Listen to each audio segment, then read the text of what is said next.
So we have the speakers, but we also have Professor Marc Laroche, who is a professor at the Kyoto University, and he is specialized in culture, specifically UNESCO heritage sites, and has interest also to link it to water issues. Also ask questions on cultural aspects to water quality. So we have 3 hands already. So I would like to start with Ashley Han, who was the first. Ashley Han, lady over there. And then next. Yeah, very quickly, I have a question on Mekong River. This is one of the basins I'm interested a lot. I understand that each country within the basin is responsible for monitoring the quality, and your secretariat is doing the validation of the data. So is there a funding mechanism for financing of the stations?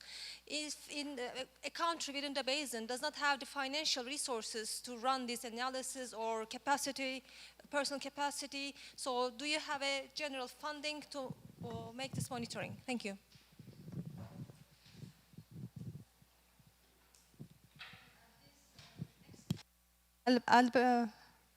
Albert over there. Okay, so you will be next one, but because that's closer to microphone. Yes, please. Yeah. My question is for Yoshiyuki. Your presentation is very interesting for me because I am also consultant in disaster management in our country. My question is how you establish the relationships between land management and flood risk in Japan. Thank you. Bert over there, please.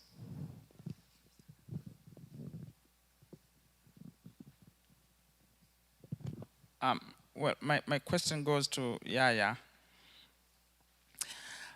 What is the status and the situation of ownership and the sustainability of rural water supply project schemes, those ones which are donor funded?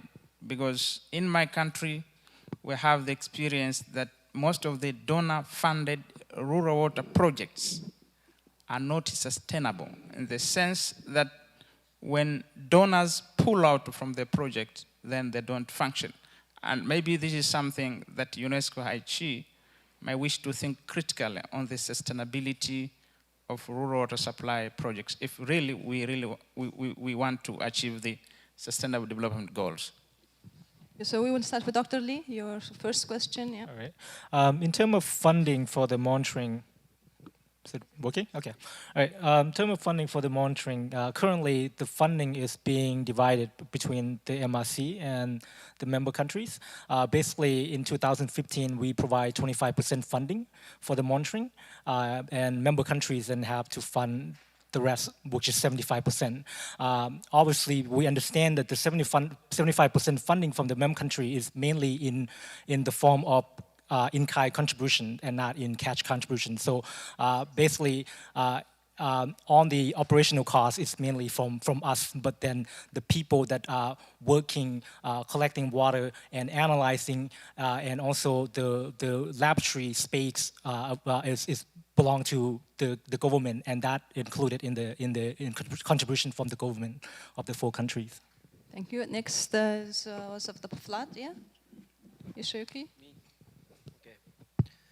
Oh, thank you very much for the very good question. And it's a quite fundamental question and quite difficult to answer.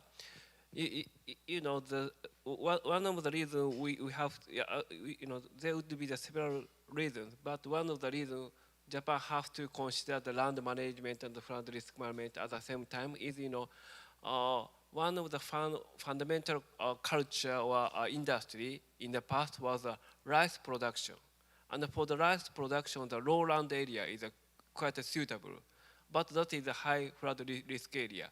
So the many cities like Tokyo or other major cities located on the lowland area, that is high risky.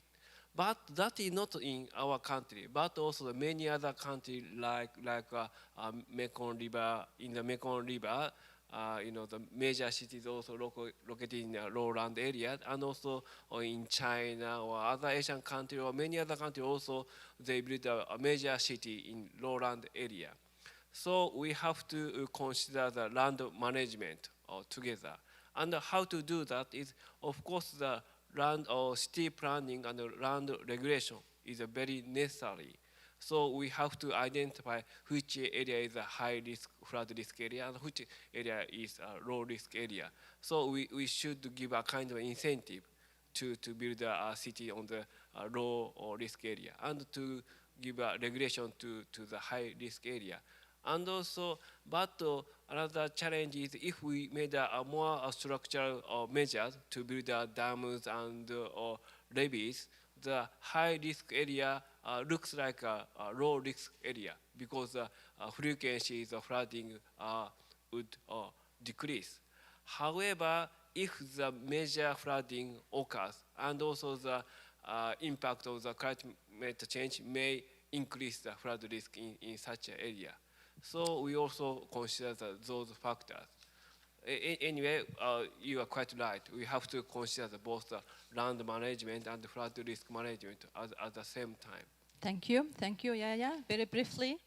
Yeah. Thank you. You know that the rural water supply and sanitation programs is quite premised, the success of it is premised on some very key factors. In the past, there was a mistake of going to communities to execute programs without even their knowledge, without even their participation. But these days, what we do is for the scheme to be sustainable, you need to have their buy-in and educate them that after the construction of the scheme, they have to take it over. So even we've got a step further by making them to have even a percentage of the cost of the project. Where such happens, they see that money they contributed is very fundamental to them. So they are jealous of it, and they protect it to whatever extent. Then secondly, you find that the water user association is very important, and water user association must include women, because women are driving force in the community. The moment they are involved in it, they have a way of driving, moving their husbands to pay the token that is being extracted for maintenance and simple maintenance that happens and so on. Then we equally have village mechanics or community mechanics or local technicians that we train on the water scheme maintenance, so that any little breakdown, short time of maintenance is maintained. They don't need to travel to town, to the major cities to get technicians. So village-based buy-in in these areas are very, very key. And when you do it, we've come to realize that most of the water schemes that are sustainable today is because they have taken such factors into consideration. But where those factors don't exist, the schemes, they are abandoned because they see it as your property. You came from the town to come and execute that program, and it's your own. When it gets faulty, you have to come and repair it. They don't take ownership of it. But if you want them to take ownership of it, I assure you that it sustains the scheme, which is very important to the investment and to equally the welfare of the beneficiaries or the users. You. Yeah, thank you. I would like to invite Dr. Marc-Henri Desroches. I'm sorry, I pronounced your name incorrectly. So what's your reflection with regards to the cultural aspects of water quality management? Also, how do you link it to different aspects like heritage sites or gender equality or role of women or the different cultures? Thank you very much. Well, I must say that I do work on culture, but most importantly on language, history, and philosophy and religion. So I feel a little bit like today as a conference crasher. I feel a little bit like as an outsider. But this being said, I was extremely interested by the presentation today, and particularly Kongmei Lee's presentation on Mekong River Commission.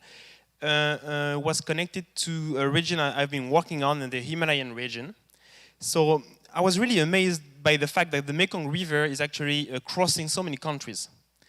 And then it brought into my mind the importance of cross-cultural dialogue and the cross-national dialogues in order to avoid extremely severe potential conflicts in the future. So this was maybe an aspect very important. Also, of course, all the engineering aspects, technical aspects are extremely well analyzed today, but in the future, in order to develop the cross-cultural capacity of negotiation, seems for me an extremely important field to develop in the future. Maybe I would like actually to ask Kong Mei Lee his experience about this negotiation with China, Myanmar, and all Laos, Vietnam, and Cambodia, and Thai. The MRC is pretty much, the cooperation in the Lower Mekong Basin is based on, what we call spirit of cooperations. Obviously, everything that we are discussing or agreeing on needs to be based on consensus. And I think that's very important to have that spirit of cooperations and have that have that agreement that everything that you agree on have to be based consensus and acknowledge the fact that every country would have different sort of requirement and need and also capacity to perform, for example, water quality monitoring, for example. And so when you develop policy, you need to take that into account. You should not be looking for a policy that is a perfect policy. It should be a policy that everybody can do. All the country must be able to do in order for it to work. If one country cannot do it, then the policy obviously will fail. And so it's very important that all the capacity and all national requirement of all member countries are actually acknowledged by all the member countries when you are at regional level and discussing on the policy at regional level. And I think, but there might be more questions, but we are a little bit over time, so I would like to thank all our speakers and Dr. Desroches for sharing your insights and views. We will conclude with this, and if you have more questions, please continue during the coffee break. And so thank you very much. I would like to invite you to give a big applause to our speakers.